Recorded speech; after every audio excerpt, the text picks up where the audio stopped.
नमस्कार। पुणी थे अंतर्जातीय स्तर में पाकिस्तान को समालोचना करिछि भारत। जेनेभारे अनुष्ठित जातिसंघ मानवाधिकार परिषद 60तम अधिवेशन में जम्मू काश्मीर प्रसंग में पाकिस्तान को भर्त्सना करिसेंती भारतीय कूटनीतिज्ञ क्षितिज त्यागी।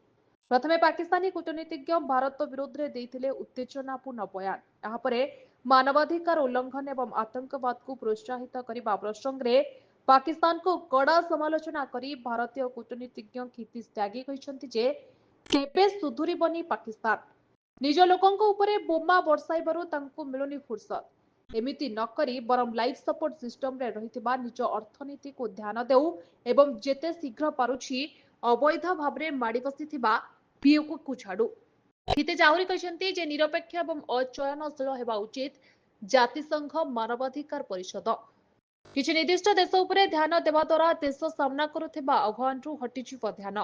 पाकिस्तान प्रायोजित आतंकवादी माने चलित वर्ष एप्रिल रे पहलगाम रे करिथिले आक्रमण। आमे कोन उरी किंबा मुंबई को भूली जिबा? पाकिस्तान रो एई कार्य गुडी को आदौ भूलिबो नाही भारत एवं विश्व। Instead of coveting our territory, they would do well to vacate the Indian territory under the illegal occupation and focus on rescuing an economy on life support, a polity muzzled by military dominance, and a human rights record stained by persecution.